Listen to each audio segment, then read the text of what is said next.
What's up everyone? Welcome back to the channel. I hope you all are doing great. So आज की video में हम planning premises के बारे में पढ़ेंगे, इसके इम्पोर्टेंस के बारे में पढ़ेंगे और इसके टाइप्स के बारे में डिस्कस करेंगे.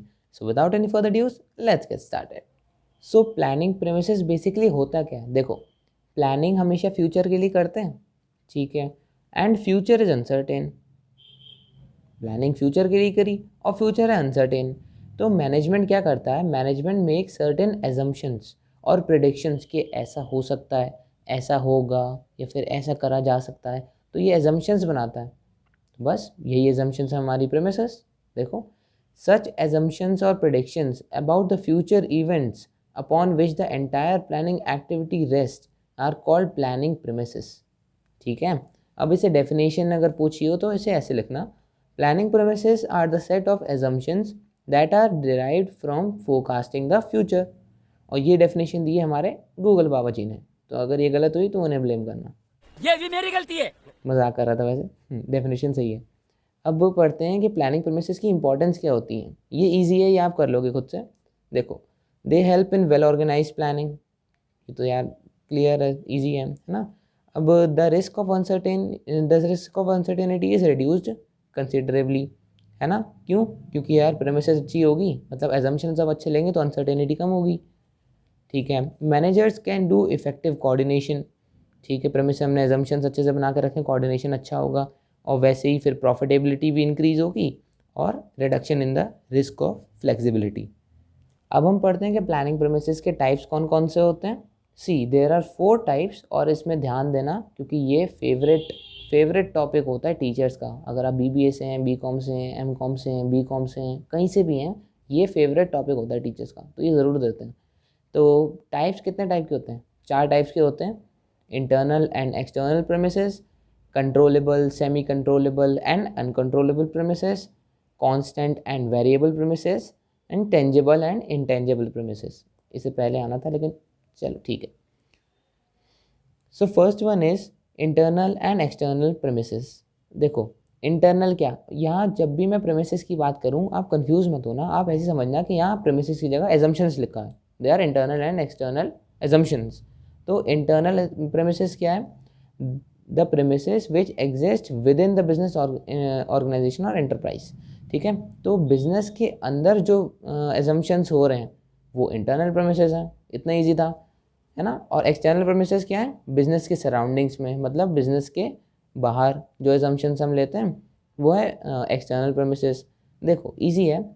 इंटरनल प्रेमिसेस में क्या आ जाता है? Man, material, money and method.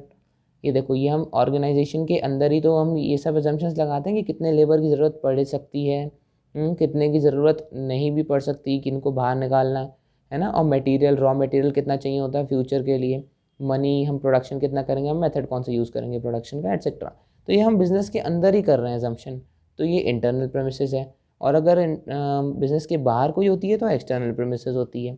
अब एक्सटर्नल प्रेमिसेस में क्या आ जाता है? देखो, प्रोडक्ट मार्केट, है ना, money market, population growth, government policies. अभी पॉपुलेशन बढ़ रही है, कम हो रही है, ये क्या हम मतलब बिज़नेस के अंदर थोड़ी देख सकते हैं, ये तो बाहर ही देखेंगे ना. और मनी मार्केट हो गया, गवर्नमेंट की कोई पॉलिसी आ रही है कि जीएसटी अब इतना % बढ़ गया या फिर रेट इस हिसाब से लगेंगे, तो ये सब एक्सटर्नल प्रेमिसेस के अंदर आते हैं. टेक्नोलॉजी में कोई चेंज हो गया. ठीक है. सेकंड है हमारा टेंजिबल एंड इंटेंजिबल प्रेमिसेस. देखो, टेंजिबल इंटेंजिबल हमने कभी ना कभी सुना होगा. टेंजिबल जिसे हम छू सकते हैं, इंटेंजिबल जिसे हम नहीं छू सकते. लेकिन यहाँ पर थोड़ा सा केस डिफरेंट होता है. टेंजिबल प्रेमिसेस वो प्रेमिसेस होती हैं जिन्हें हम क्वांटिटी के टर्म्स में मेजर कर सकते हैं. ठीक है. जैसे कि मनी हो गया, टाइम हो गया, यूनिट्स ऑफ प्रोडक्शन हो गया. ठीक है.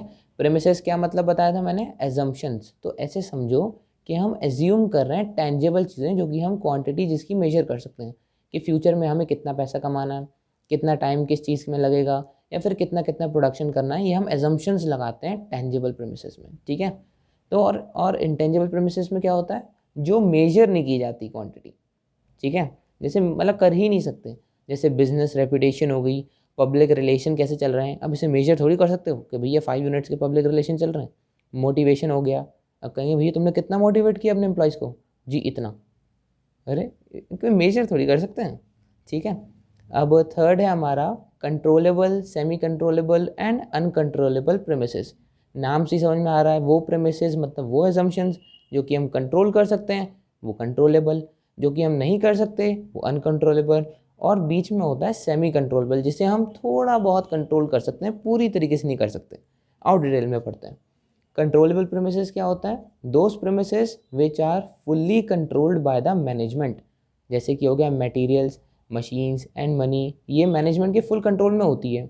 मतलब मैं अगर एक बिजनेस एंटरप्राइज रन कर रहा हूँ, मतलब मैं मैनेजर हूँ, मेरे अंदर मेरे पास कंट्रोल है ना, कि मैं मटेरियल्स, रॉ मटेरियल्स कितने परचेज करूँ, कितना खरीदूँ, है ना, मशीन्स कितनी कितनी चाहिए, पैसा कहाँ कहाँ लगाना है, ये मेरे कंट्रोल में है सब कुछ, ठीक है। अब सेमी कंट्रोलेबल क्या हो गया? सेमी कंट्रोलेबल जो कि फुल्ली कंट्रोल नहीं होता, पार्शियल कंट्रोल होता है अपने ऊपर, जैसे demand of product, trade union relation. अब आप अपनी प्रोडक्ट की डिमांड कुछ हद तक तो कंट्रोल कर सकते हो, लेकिन ज़्यादातर मार्केट पे डिपेंड करता है ना। अब आते हैं non controllable premises. Non controllable मतलब जिन्हें कंट्रोल बिजनेस कर ही नहीं सकती, किसी भी उससे नहीं कर सकती कंट्रोल, जैसे कि वॉर्स हो गए, है ना, नेचुरल कैलामिटी आ गई, कोई अर्थक्वेक आ गया, सुनामी आ गया, उसे कंट्रोल थोड़ी कर सकते हैं जी, बाद में आना, अभी सेल बढ़ी हुई है है ना। चलो न्यू इन्वेंशंस आ गए, है ना, तो ये सब नॉन कंट्रोलेबल है, इनसे हम कंट्रोल नहीं कर सकते। लास्ट आता है constant and variable premises. Constant and variable premises क्या होते हैं? देखो नाम से ही समझ में आ रहा है कि कांस्टेंट क्या, जो कि चेंज नहीं होते हैं, मतलब अक्सर चेंज नहीं होते। Those premises which remain the same even when there is change of in course of action. जैसे हमने कोई एक्शन चेंज किया, मान लो मैं यार इस पेन का प्रोडक्शन करता हूँ, ठीक है, अब मैं इस पेन का नहीं करूँगा, फॉर एग्जांपल ये मेरे पास फिजेट स्पिनर है, ठीक है, मैं इसका प्रोडक्शन करूँगा, तो क्या मैन वही लगेंगे, है ना। बल्कि ये भी मैंने थोड़ा एक्सटर्नली ले लिया, मान लो किसी और पेन का प्रोडक्शन करना है, ठीक है, तो मैं मैन वही यूज़ करूँगा, मनी भी वही यूज़ करूँगा, मशीनरी भी ऑलमोस्ट वही यूज़ करूँगा। तो मतलब ये सब चीज़ें चेंज नहीं होती अक्सर, है ना। और लेकिन वेरिएबल प्रेमिसेस क्या होता है, ये चेंज हो जाती है। मान लो कि अगर मैं इसका प्रोडक्शन कर रहा हूँ तो मेरी मार्केट स्ट्रैटेजी अलग है, ठीक है, लेकिन अगर मैं इसका प्रोडक्शन करूँगा तो मेरी मार्केट स्ट्रैटेजी अलग होगी, है ना। इसके लिए मैं बोलूँगा इसकी क्वालिटी, इसके लिए मैं प्राइस के उससे करूँगा मार्केटिंग स्ट्रैटेजी। तो वेरिएबल प्रेमिसेस चेंज हो जाते हैं, ठीक है। इसमें आता है marketing strategy due to change in product. Okay, समझ में आया? So I hope you like the video. So please do share and subscribe to the channel, and till then, stay happy.